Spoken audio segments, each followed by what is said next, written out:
Hello and welcome to State of the Union. I'm Stefan Grobe in Brussels. Just a year ago, a summit meeting of the leaders of Turkey and Greece would have created sensational news. But when President Recep Tayyip Erdogan hosted Prime Minister Kyriakos Mitsotakis in Ankara this week, it was almost a routine talk between neighbors. For over a year now, the world has been witnessing a 5-month-old friendship initiative that was designed to put an end to decades of mutual animosity. Instead, the two NATO members are focused on trade, tourism, energy, and repairing cultural ties. Erdogan visited Athens in December, and the two countries have since maintained close high-level contacts, apparently with success. Στον κρίσιμο τομέα του μεταναστευτικού, η συνεργασία μεταξύ των δύο χωρών μας και ειδικά μεταξύ της αστυνομίας και του λιμενικού αποδίδει απέναντι στις παράνομες ροές και απέναντι στους άθλιους διακινητές οι οποίοι εκμεταλλεύονται τον πόνο απελπισμένων ανθρώπων. Αυτή η συνεργασία πρέπει να συνεχιστεί και να ενταθεί. There are still areas where both sides have agreed to disagree, but it's good to see one old trouble spot in Europe sort of fading, while another trouble spot just around the corner was heating up big time this week. I'm talking about Georgia, where thousands of protesters rallied near the parliament building in Tbilisi again, just hours after lawmakers gave the final approval to the controversial foreign influence law, a piece of legislation that could have been drafted in Moscow.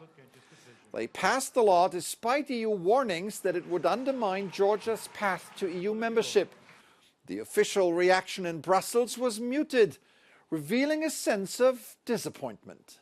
I had a phone call a few days ago with the Prime Minister. I told him that I'm disappointed, and I sincerely hope that in Georgia they will find the way to stick to the rule of law principles, to the democratic principles, and also to meet the expectations of the population.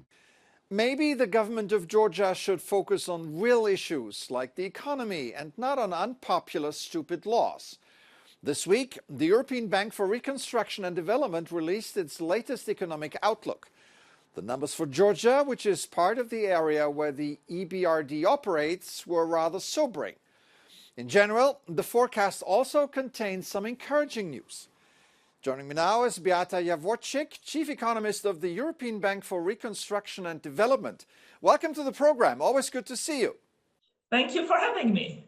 So, your latest report is appropriately called Taming Inflation.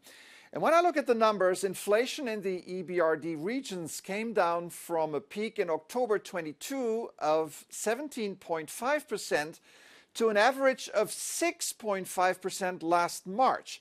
Explain that number for us. What is behind such a huge drop? What has helped bring the inflation down were, to a large extent, developments in international markets.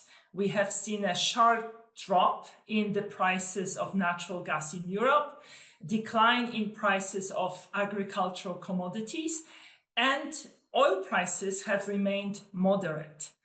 But of course, inflation in our regions of operations still remains above the level saw before the pandemic, as is the case in advanced economies. So do you feel a sigh of relief regardless now, or are there still important inflation risks remaining?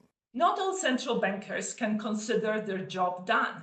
If you look at cumulative inflation, that is inflation since February 2022 up till now, it has exceeded 30% in several countries, notably in Egypt, in Turkey, in Hungary, and Kazakhstan, Moldova, and Ukraine. So that means that in the absence of wage increases, people in those countries would have lost a third of their purchasing power. Let's talk about the growth outlook in the EBRD's EU regions. Do you see positive signs going forward? So this year is going to be much better than last year for the Eastern European EU member states. In particular, Poland and Croatia stand out with the expected growth of 3%. Hungary will do as well too. We see real wages increasing. We see fiscal policy helping out.